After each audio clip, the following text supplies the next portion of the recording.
queridos e queridas que me acompanham na nossa disciplina de Direito, especialmente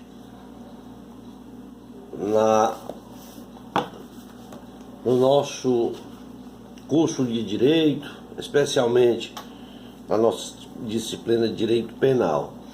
Em nossa última aula, na nossa 20ª aula, nós falamos da rixa, da difamação, dos crimes contra a honra, da calúnia, da injúria, e hoje nós iremos tratar dos crimes contra a liberdade pessoal, que estão previstas no artigo 146 ao 149 da seção 3, capítulo 4, que está relacionada aos crimes contra a liberdade individual. Quanto aos crimes da liberdade pessoal, no que diz respeito a seus aspectos destes crimes, o legislador, ele tutela, neste caso, a liberdade pessoal em seus vários aspectos, como a liberdade pessoal, de domicílio, de correspondência e dos segredos. Do constrangimento ilegal, que é logo no primeiro artigo, o artigo 146 do Código Penal. Neste tópico, do artigo 146, o sujeito tem sua autoproteção pela sua autodeterminação. Se não vejamos o que está previsto na Constituição Federal de 88, especialmente no seu artigo 5º, inciso 2, que trata de que ninguém é obrigado a fazer ou deixar de fazer alguma coisa, senão em virtude da lei. Esta obrigação, ela tem como sujeito ativo e passivo qualquer pessoa, por tratar-se de um crime comum. Esse constrangimento ilegal é considerado como crime comum. Por exemplo, se um agente que, através de uso de uma arma, obriga uma vítima a fazer algo que não está determinado na lei, é um crime de constrangimento.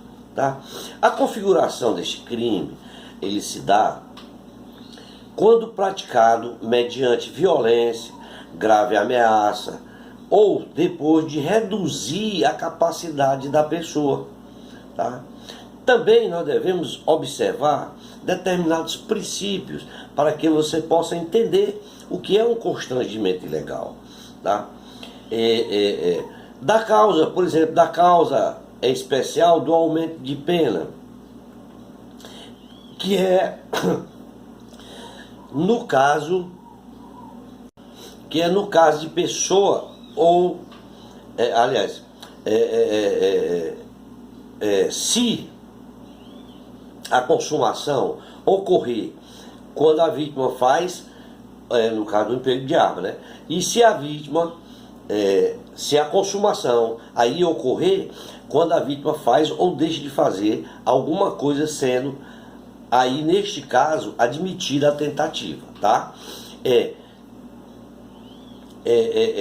Quando se trata de crime subsidiário, nós dizemos que, quanto a esses princípios, existe aí o princípio da especialidade, que é aqueles que quando existe outras leis que possuem previsão de crime de constrangimento ilegal, certo? Tais como a Lei de Crimes contra a Segurança Nacional, previsto na Lei 7.170, o CDC, o Estatuto do Idoso e a Lei de Torturas, certo? A Lei de Tortura é a Lei 9.455, a Lei de Abuso de Autoridade, a 13.869, e também faz previsão de constrangimento legal.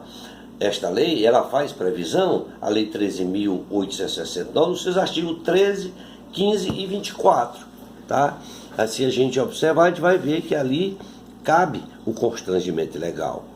No caso de crime de tortura, se a coação for irresistível para que o coagido cometa o crime, o agente ele responderá pela tortura e não pelo constrangimento, sem prejuízo do crime praticado pelo o coagido, certo? No caso da coação, no caso de a coação ser resistível, neste caso, o coador ele responde pelo artigo 146, que é o constrangimento ilegal.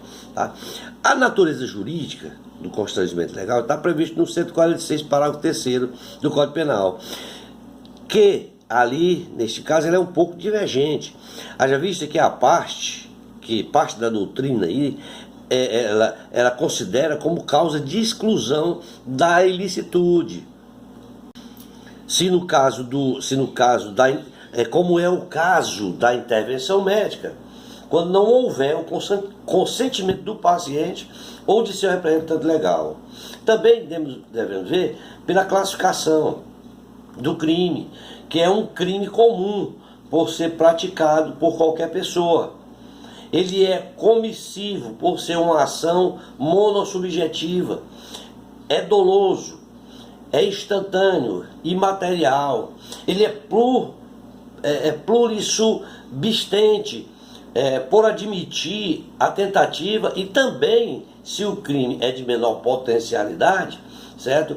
Ofensiva, tá? É de competência dos juizados especiais, tá? Do GCRIM.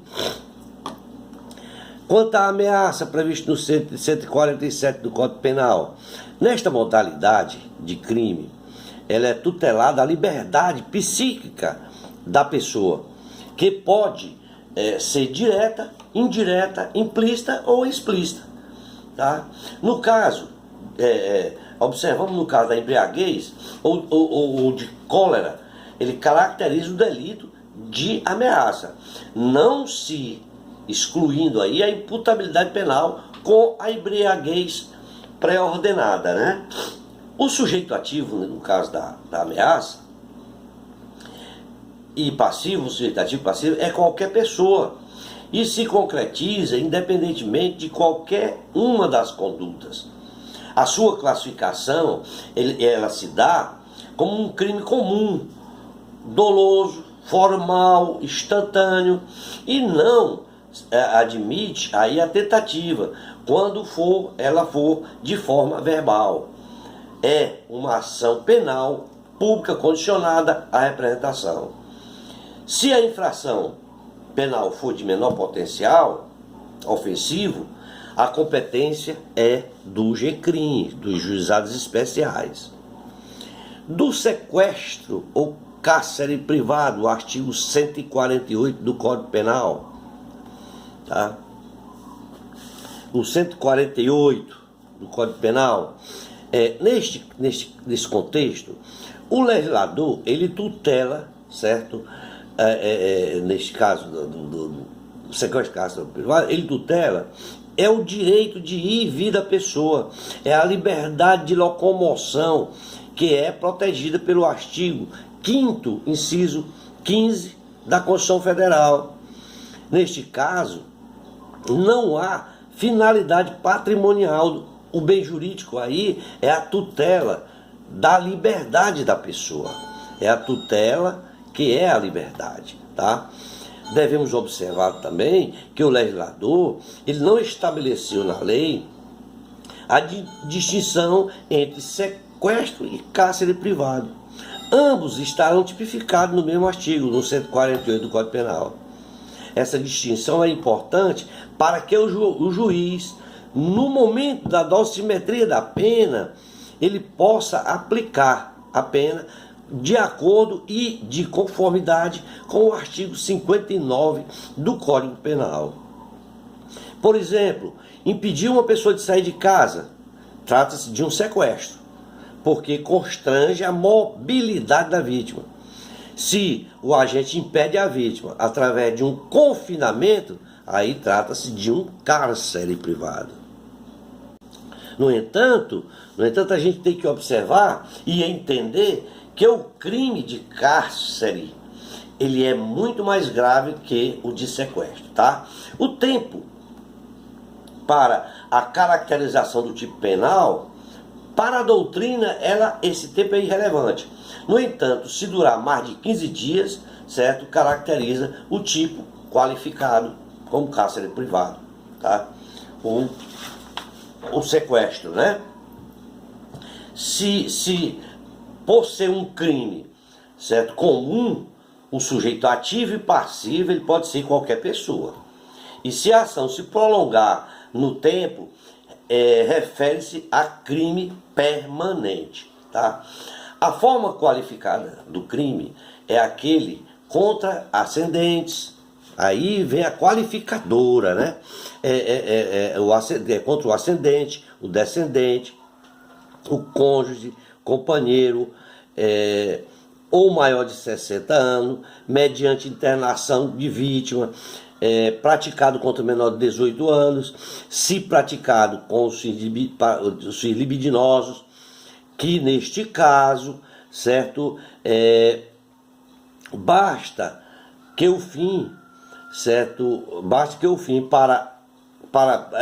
basta esse fim para que haja a incidência da qualificadora, ainda que não alcance o seu objetivo, né? E se resultar, né?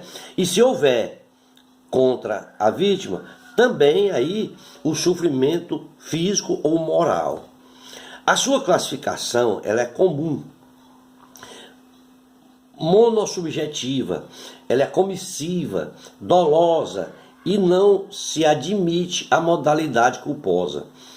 Ela é uma classificação que é permanente, se consuma com a privação da liberdade e, por ser plurossubsistente, tende a ser admitido a tentativa, sendo então uma ação penal pública incondicionada, neste caso, nos casos das qualificadoras, tá? Se houver as qualificadoras, ela torna-se uma ação penal pública incondicionada.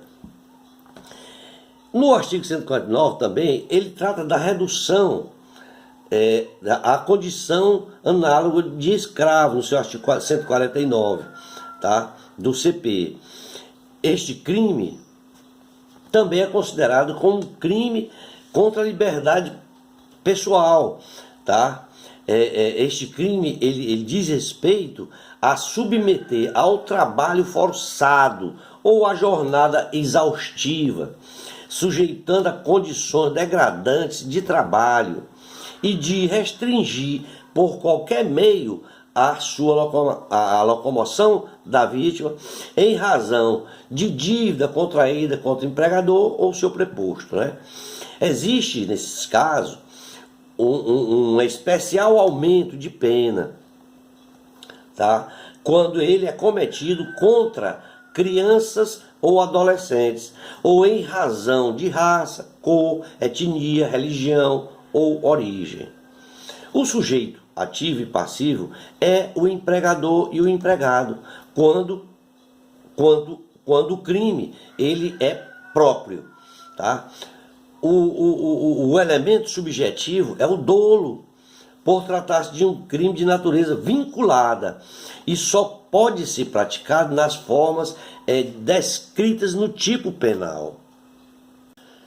Se relacionado ao trabalho, certo? E é de competência da Justiça Federal, porque está previsto no artigo 109, inciso C da Constituição Federal, tá? A sua classificação é de crime próprio, comissivo, doloso, monossubjetivo, por ser uma conduta praticada por uma única pessoa, tá? Do tráfico de pessoas também está vinculado aos crimes contra a liberdade pessoal, está previsto no artigo 149A do Código Penal. O Código Penal, em seus artigos 231 e 231A, que falava de tráfico, certo? Aqui, ó, 231 e 231A, 231, 231A, que fala de tráfico internacional de pessoas a fim de exploração sexual. Ele foi absolvido, certo? Esse crime, esses dois artigos, aliás, eles foram revogados, eles foram absolvidos, certo? Pela Lei 13.344 de 2016, certo? Haja vista que no Brasil, ele, ao se comprometer a reprimir o tráfico de pessoas, certo? Embora não esteja classificado como crime hediondo, ele adicionou esses dois artigos, o artigo 149A ao Código Penal, em substituição ao artigo 231 e 231A do Código Penal, tá? E essa lei, ela tem um tratamento todo especial no que diz respeito ao tráfico, tá? De pessoas, tá? É um crime que tutela a liberdade e a dignidade da pessoa, a dignidade sexual, e que também, nesta lei, na Lei 13.344, há ali uma série de ampliação desse objetivo, do objetivo de tráfico de pessoas e tráfico de exploração sexual. Os elementos do crime, então fica claro que no artigo, quando se trata de tráfico de pessoa, certo? Tráfico internacional de pessoa, estão previstos no artigo 149A, certo? 149A do Código Penal, né? Os elementos desse crime, aliás, ele é um crime, certo? Ele tem como elemento subjetivo o dolo, tá? E é um crime que tem um tipo misto alternativo, por ser de prática de uma ou mais condutas, né? Que vai incidir aí a responsabilidade, neste caso, por um só crime. Os elementos do crime é a ameaça, a violência, a coação, tá? A fraude ou o abuso. Sem tais elementos, ele se torna um fato atípico, né? Não se torna um fato típico. Tem que haver os elementos: violência, coação, tá? E fraude ou abuso, né? Foi acrescido ao Código Penal, esse artigo 149, ele trata, certo, especialmente de agenciar, recrutar, transportar, transferir, comprar, alojar ou acolher pessoa mediante grave ameaça, coação, fraude ou abuso, com finalidade de remover órgão ou tecido, de doação ilegal ou exploração sexual. Então, este foi o que foi acrescido no artigo, isto é o que foi acrescido no artigo 149A do Código Penal. Neste artigo, a pena ela será aumentada de 1/3 até a metade, se o agente se prevalecer da relação de parentesco, de dependência econômica, de superioridade hierárquica no exercício de emprego, cargo ou função. No entanto, também, a pena ela poderá ser reduzida no caso em que o agente seja primário e não integre uma organização criminosa. Vejamos agora o que diz os artigos que eu acabei de dissecar. O constrangimento ilegal diz respeito a constranger alguém mediante violência ou grave ameaça, ou depois de lhe haver reduzido por qualquer outro meio a capacidade de resistência a não fazer o que a lei permite ou fazer o que ela não manda. É uma pena de reclusão de 3 meses a 1 ano ou multa. E este aumento de pena ocorre no seu parágrafo 1º se as penas As penas aplicam-se cumulativamente e em dobro quando, para execução do crime, se reúne mais de 3 pessoas ou há emprego de armas. Parágrafo 2º. Além das penas combinadas, aplicam-se as correspondentes às violências. Tudo eu falei. Parágrafo 3º. Não se compreende, na disposição desse artigo, a intervenção médica ou cirúrgica sem consentimento do paciente ou de seu representante legal, se justificada por eminente perigo de vida. Segundo, a coação exercida para impedir suicídio.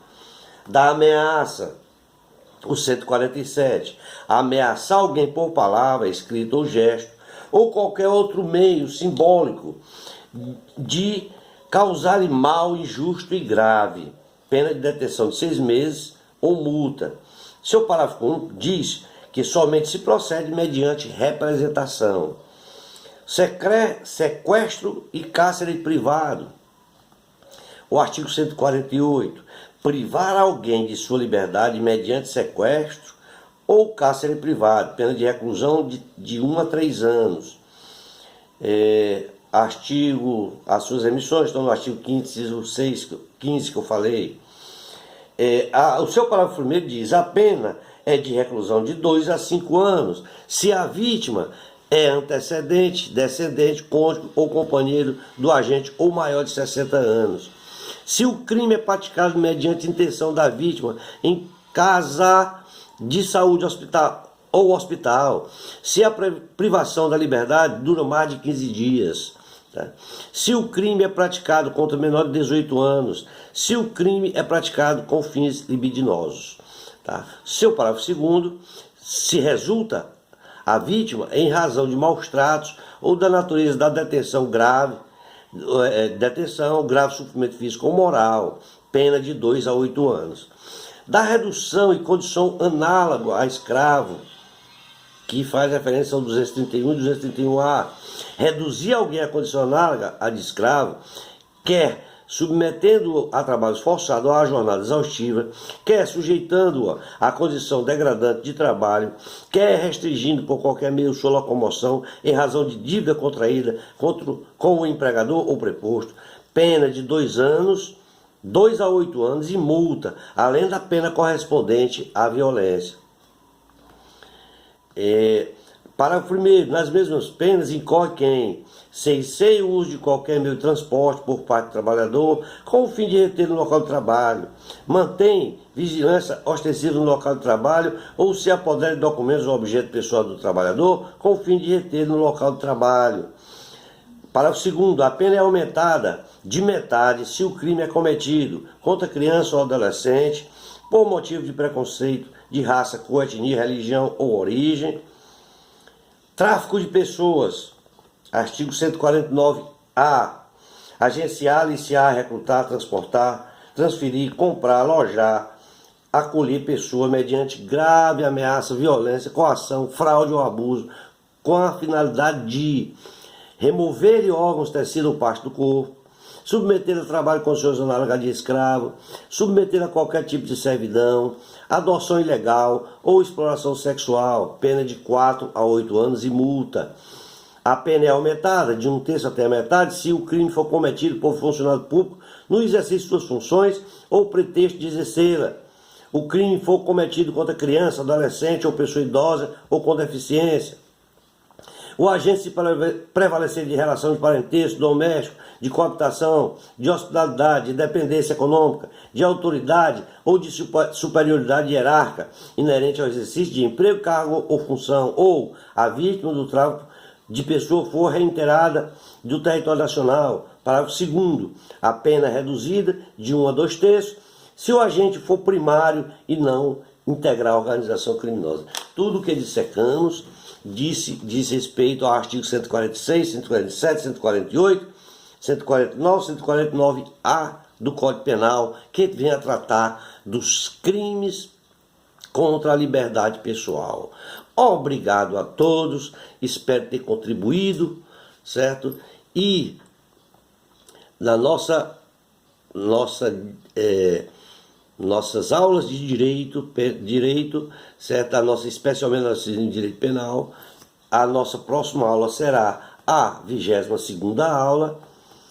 22ª aula, nós iremos tratar dos crimes contra a inviolabilidade do domicílio previsto no artigo 150, 151, 152 e o 152, tá? Muito obrigado e até a nossa próxima aula.